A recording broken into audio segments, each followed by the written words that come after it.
नमस्कार साथियों, मैं अजय कुमार। प्रधानमंत्री नरेंद्र मोदी ने पहलगाम के दर्दनाक आतंकी हमले पर बिहार के मधुबनी से पंचायती राज दिवस पर दिए गए अपने भाषण के अंतिम हिस्से में पूरे तेवर के साथ बोला कि अब आतंकियों की बची कुची जमीन को भी मिट्टी में मिलाने का समय आ गया है। 140 करोड़ भारतीयों की इच्छा शक्ति अब आतंक के आका की कमर तोड़ कर रहेगी। उसके बाद अंग्रेजी में कुछ कहा जिसका एक हिस्सा यह है कि India will identify, track and punish every terrorist and their backers, we will pursue them to the ends of the earth. इसके बाद क्या? लोगों ने तड़तड़ाती हुई ताली बजाई। अगर आप भारत और जम्मू कश्मीर की स्थिति के बारे में बिल्कुल नहीं जानते हैं, आपको तनिक भी अंदाजा नहीं है, अगर आप अपने नागरिक बोध को गंवा करके भाजपा के समर्थक बन चुके हैं, उसके रंग में रंग चुके हैं, सत्य वहीं से देखते हैं, तो आप भी कहेंगे कि वाह मोदी जी वाह, मोदी जी ने क्या शानदार जवाब दिया है। अगर आप अंबानी और अडानी के टीवी के जरिए अपनी समझ बनाते हैं तो आप कहेंगे कि वाह मोदी जी वाह, मोदी जी ने क्या शानदार जवाब दिया है। क्योंकि टीवी के जरिए समझ ही ऐसी बनाई जा रही है कि जहां पर नरेंद्र मोदी इस देश के हीरो हैं, उस हीरो का पिछले 10 साल से कोई ऐसा सिनेमा चल रहा है जिस सिनेमा की कहानी है कि टीवी के एंकर दिन रात एक एक करके लोगों के मन में इतना ज्यादा गुस्सा भरते हैं कि वह यह सुनने के लिए बेताब हो जाएं कि कब नरेंद्र मोदी नाम का हीरो पर्दे पर आए और कब वह कहे कि अब समय आ गया है इनको मिट्टी में मिला देने का। और लोग इस डायलॉग को सुन करके वाह मोदी जी वाह, ऐसा होता है असली का प्रधानमंत्री, ऐसा होता है देश का प्रधानमंत्री। कुछ इस तरह का तस्वीर चल रहा है अगर आप 10 साल से उठा करके देखें तो। लेकिन अगर आप इनमें से कुछ भी नहीं हैं, भारत के एक साधारण नागरिक हैं, तो जो अपने नागरिक बोध से इस बात को समझता है कि सरकारों की नागरिकों के प्रति जवाबदेही होती है, तो वह थोड़ा ठहर कर सोचेगा कि पहलगाम आतंकी घटना के बाद अब तक 3 दिन बीत चुके हैं, लेकिन अभी तक लोगों के मन में जो जायज सवाल उपज रहे हैं उनका जवाब देने के लिए कोई गंभीर वार्ता नहीं हुई, कोई गंभीर प्रेस कॉन्फ्रेंस नहीं हुआ। सरकार ने लोगों के सवालों का जवाब नहीं दिया। जैसे 44 साल के बैंकर शैलेश भाई कलाथिया को आतंकवादियों ने उनका धर्म पूछने के बाद गोली मार दी थी। उनकी पत्नी शीतल कलाथिया से मिलने जब केंद्रीय मंत्री CR पाटिल आए तो उन्होंने जाहिर करते हुए पूछा, अपना गुस्सा जाहिर करते हुए, कि जहां पर आतंकवादी हमला हुआ वहां पर कोई सिक्योरिटी नहीं थी, कोई मेडिकल यूनिट क्यों नहीं थी? आप जैसे मंत्रियों के पास इतनी सारी VIP गाड़ियां हैं, आपकी जान कीमती है, लेकिन उस व्यक्ति का क्या जो टैक्स देता है? वहां एक भी सैन्य कर्मी मौजूद क्यों नहीं था? और वहां पर किसी तरह की मेडिकल यूनिट क्यों नहीं थी? आतंकी हमले में बचकर एक और सर्वाइवर महाराष्ट्र के निवासी पारस जैन का सवाल है कि लगातार 25 से 30 मिनट तक गोलियां चलती रहीं, लेकिन फिर भी वहां पर किसी तरह की सिक्योरिटी क्यों नहीं आ पाई? द हिंदू की खबर के मुताबिक केंद्रीय मंत्री अमित शाह ने सर्वदलीय बैठक में बताया कि बैसारन को पर्यटकों के लिए बिना पुलिस को इन्फॉर्म किए खोल दिया गया था, जबकि होटल मालिकों की जिम्मेदारी थी कि वह पर्यटकों को वहां भेजने से पहले सुरक्षा प्रोटोकॉल का पालन करें।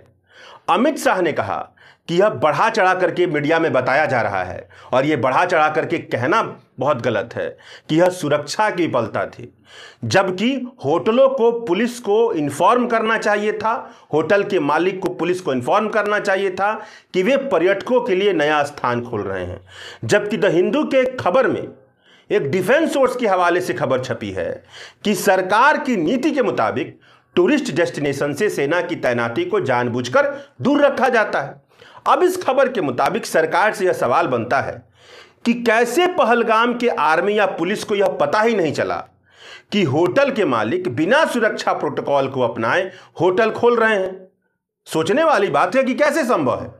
ऐसा तो था नहीं कि केवल 22 अप्रैल को जिस दिन आतंकवादी हमला हुआ केवल उसी दिन वह इलाका खुला हुआ था, उसके पहले से भी इलाका खुला हुआ है। वहां पर टूरिस्ट बैसारन में आ रहे थे, तो उससे पहले भी तो आ रहे थे, तो उस समय क्या हुआ? क्या उसे सुरक्षाकर्मी नहीं देख रहे थे? तो अमित शाह का यह जवाब बड़ा अटपटा लगता है।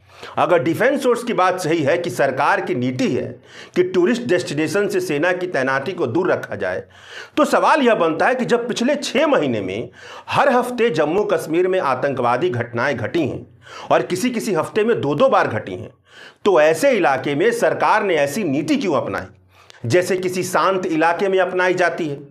अगर सरकार इस तरह के सवालों का जवाब गंभीरता से देने के लिए तैयार नहीं होगी, तो नागरिकों को कैसे यकीन होगा कि सरकार आतंकवाद के प्रति गंभीर है? प्रधानमंत्री ने भी कह दिया है कि अब मिट्टी में मिलाने का समय आ गया है, मतलब इससे पहले समय नहीं था।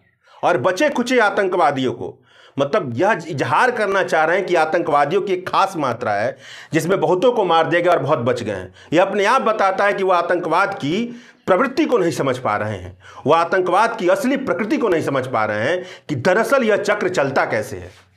अब तक किसी भी तरह की गंभीर जवाबदेही सरकार की तरफ से नहीं आई है। एक आतंकवादी घटना अगर पूरे देश में दहशत फैला रही है और कई सारे प्रश्न खड़ा कर रही है, तो एक लोकतांत्रिक सरकार की जिम्मेदारी बनती है कि वह सारे जरूरी सवालों का जवाब दे। लेकिन अब तक पत्रकारों के साथ सरकार की तरफ से किसी भी तरह की गंभीर प्रेस कॉन्फ्रेंस नहीं हुई है जहां पर जो भी सवाल उठ रहे हैं उन सवालों का जवाब सरकार से लिया जाए। सरकार को पूरा हक है कि वह समय लेकर के सारे जरूरी सवालों का जवाब देने के लिए आए। लेकिन जब प्रधानमंत्री बिहार के चुनाव से पहले बिहार में जाकर के भाषण देते वक्त यह डायलॉग मार देते हैं कि आतंकियों को मिट्टी में मिलाने का समय आ गया है, तो पहला प्रश्न तो यही बनता है कि अब तक सरकार क्या कर रही थी? क्या वह इस बात के इंतजार में थी कि जब तक पहलगाम में निहत्थे निर्दोष लोग नहीं मारे जाएंगे, उनकी तस्वीरें देख करके पूरा देश आक्रोशित नहीं होगा, तब तक वह किसी तरह का कदम नहीं उठाएंगे? यह हवाई डायलॉगबाजी सरकार क्यों कर रही है? क्या सब कुछ केवल वोट है? इसके अलावा देश और नागरिकों की कोई अहमियत नहीं? अगर आपने नेशनल सिक्योरिटी से जुड़ी कोई भी किताब पढ़ी होगी या कोई भी लेक्चर सुना होगा, यूपीएससी की तैयारी करने वाले आजकल बहुत हैं, किसी क्लास को लिया होगा, तो उसमें यह बुनियादी बात दर्ज होती है कि नेशनल सिक्योरिटी यानी राष्ट्रीय सुरक्षा केवल सिक्योरिटी से नहीं हो सकती है। सिक्योरिटी राष्ट्रीय सुरक्षा का एक प्रमुख हिस्सा है जो डिटरेंस पैदा करता है। इसके अलावा कई और कारक हैं जो मिलकर के राष्ट्रीय सुरक्षा को खतरे में डाल सकते हैं। एक लोक कल्याणकारी सरकार की जिम्मेदारी बनती है कि वह उन सभी कारकों पर ध्यान दे। अगर कहीं से भी दिक्कत होगी तो राष्ट्रीय सुरक्षा के लिए खतरा बन जाता है।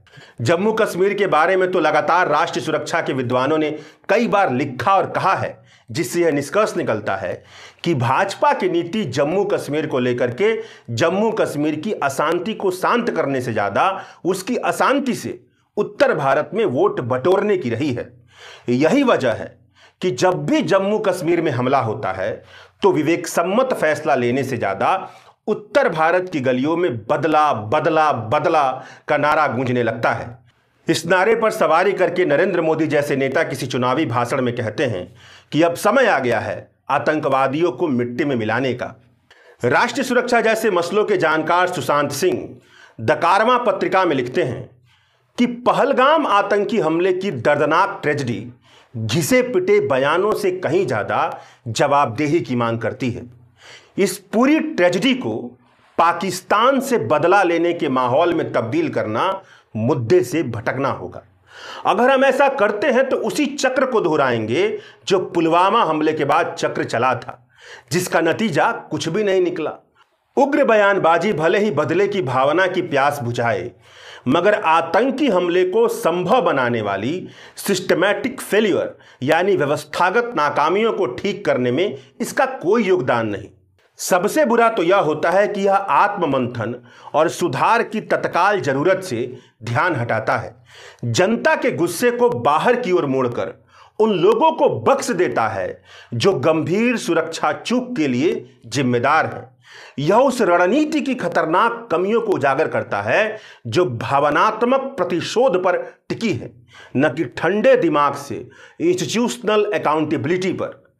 ऐसे जवाब आतंकियों के हाथों में खेलने का काम करते हैं। आतंकवादियों की रणनीति आतंक फैलाकर सामने वाले को भड़काने पर टिकी होती है। सुशांत सिंह बता रहे हैं यह पोलराइजेशन को और ज्यादा गहरा करती है, सुचिंतित और विवेक सम्मत आवाज को रोकती है। जम्मू कश्मीर जैसे क्षेत्र में जिस आबादी का काउंटर टेररिज्म के लिए सहयोग जरूरी है, उसके सहयोग की संभावना को कम करती है। सुशांत सिंह लिखते हैं कि नरेंद्र मोदी की अगुवाई में चल रही सरकार की जम्मू कश्मीर की सिक्योरिटी पॉलिसी में साल 2019 के बाद दो गंभीर कमियां साफ तौर पर दिखाई देती हैं। पहला, गवर्नेंस का मिलिटराइजेशन कर दिया गया है और दूसरा, लोकल इंटेलिजेंस को पूरी तरह से नजरअंदाज करने का आपराधिक काम किया गया है। सुशांत सिंह की बात को थोड़ा विस्तार दिया जाए तो उनके कहने का मतलब यह है कि किसी भी इलाके के शासन प्रशासन के ढांचे का सबसे जरूरी सिद्धांत यह है कि शासन प्रशासन में वहां के लोकल लोगों को महत्वपूर्ण भूमिकाएं दी जाए। जम्मू कश्मीर जैसे अशांत क्षेत्र में तो इसकी बहुत ज्यादा जरूरत होती है, मगर साल 2019 के बाद जम्मू कश्मीर में यह नहीं हुआ है।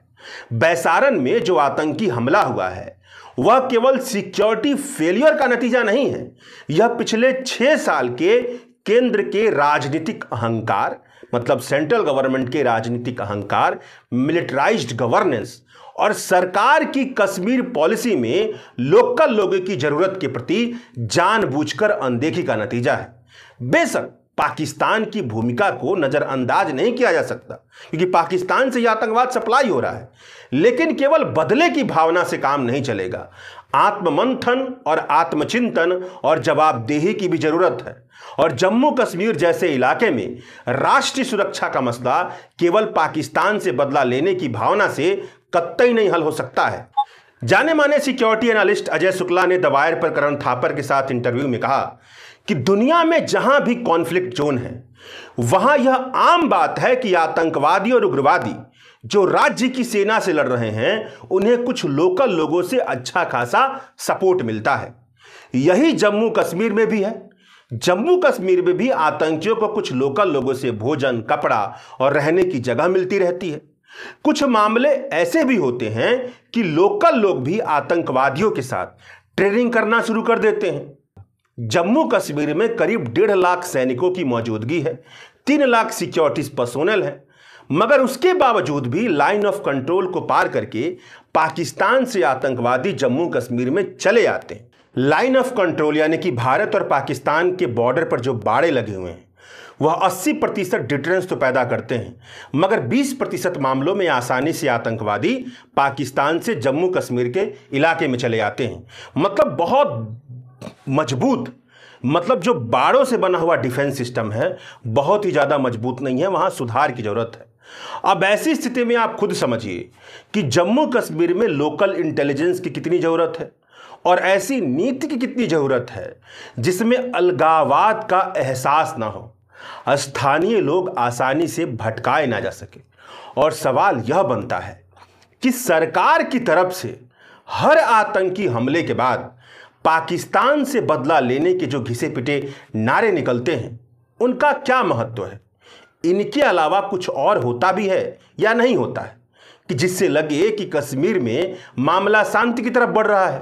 प्रधानमंत्री नरेंद्र मोदी ने कहा कि आतंकवादियों का पीछा करते करते वह धरती के अंतिम कोने तक भी जाएंगे और वहां जाकर के उन्हें सजा देंगे। यह पूरी तरह से फिल्मी डायलॉग है, मतलब ऐसा फिल्मी डायलॉग है जहां पर खूब तालियां बजती हैं।